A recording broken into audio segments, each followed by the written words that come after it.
출애굽기 33장 22절.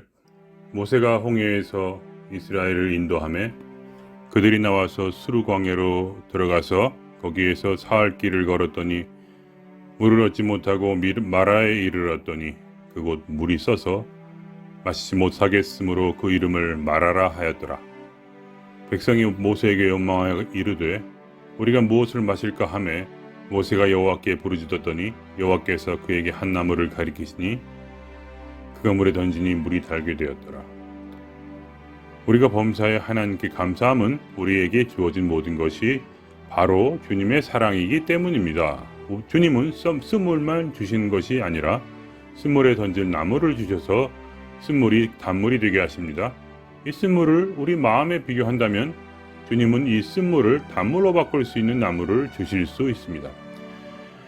이 나무는 십자가로 예수께서 우리를 하나님께로 인도하시기 위해 달리셨던 하나님의 지혜이며 말씀의 검입니다. 즉 우리는 우리 마음에 십자가를 던져서 단물로 만들 수 있습니다. 그렇다면 십자가는 무엇일까요? 십자가란 옛사람의 죽음을 가리킵니다. 그리고 그 옛사람은 옛 지식이며 하나님을 반역합니다. 이 옛사람에 머물 때 우리는 하나님을 바라면서도 하나님이 보내신 고통을 싫어합니다. 왜냐하면 그 고통이 하나님이 보내신 것을 모르기 때문입니다. 당신은 그저 눈앞에 보이는 상황과 당신의 고통스러운 마음에 당황하여 어쩔 줄을 모릅니다. 하나님은 당신의 주변 사람이나 상황을 통해서 당신의 마음이 사실 쓴물임을 알게 하고자 합니다. 그래서 이 쓴물을 단물로 바꿀 유일한 능력인 하나님을 구하게 하고자 하십니다. 그렇지만 당신은 당신의 마음이 쓴물임을 알기 싫어하고 당신은 기도는 하지만 실제로는 하나님을 원하지는 않습니다.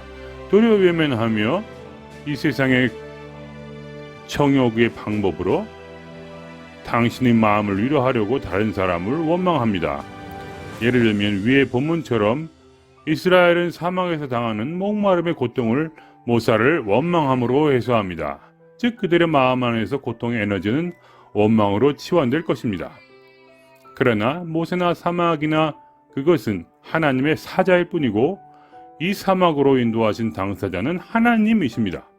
그들은 옛사람의 눈으로 영적인 세계를 보지 못합니다. 그러나 그때 나타나신 하나님은 그 나무, 즉 하나님 말씀을 그들의 마음에 던지시고 그들의 마음을 단물로 바꾸시니 그들은 그 물로 만족하게 됩니다. 형제 여러분, 하나님께 항복하시고 이 나무를 받으십시오. 이 나무는 당신의 모든 인생 전체의 쓴물을 단물로 바꾸는 명약입니다. 당신이 옛사람의 머물러 세상 욕심을 이루는 것이 당신을 행복하게 하는 것이라는 망상에 빠져 허우적거리는 것을 이 세상의 창조자는 안타깝게 바라보시며 오늘도 열심히 당신의 가족의 모습으로 또는 당신의 동료의 모습으로 당신에게 딴지를 걸기 위해 오십니다. 그럴 때 오늘 당신은 옛사람을 벗어버리기 위해 말씀을 받아서 하나님의 지혜를 얻어 이렇게 기도하십시오. 하나님, 나에게 싸움을 걸어온 이것은 당신의 사랑입니다. 그래서 이것을 감사한 마음으로 내 마음 깊숙이 받아들이고 밀쳐내지 않겠습니다. 제 마음을 마음대로 하시고 내 안의 고통으로 찾아오신 당신을 감사한 마음으로 당신의 임재로 받아들입니다.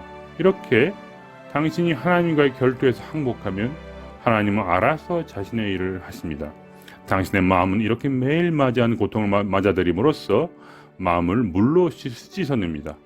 당신의 완전한 행복을 위해 필요한 것은 사실 하나님의 임재뿐입니다. 이제 더 이상 행복해지기 위해서 당신은 아무것도 할 필요가 없습니다. 매일매일 하나님의 말씀으로 당신의 삶을 단물로 바꾸십시오. 주님은 이집트에서 사막으로 이스라엘을 인도하시고 사실 일주일이면 도착할 수 있는 가나안을 가는 동안 구름 기둥으로 그들 앞에 나타나셨고 그들을 사막에서 40년을 일부러 헤매도록 인도하셨습니다. 그 기간 동안 1세대는 전부 죽고 2세대인 자녀들만 가나안에 들어갑니다. 즉 1세대는 옛사람의 상징이고 2세대는 새사람의 상징입니다. 즉 하나님의 사랑은 너무 커서 40년을 마치 하루같이 보시고 매일 당신이 완전히 항복할 때까지 당신과 결투하러 나타나실 것입니다. 그러므로 당신은 당신의 십자가를 항상 지고 주님을 따르십시오. 당신이 지고 있는 그 십자가는 바로 하나님의 신실하신 사랑입니다.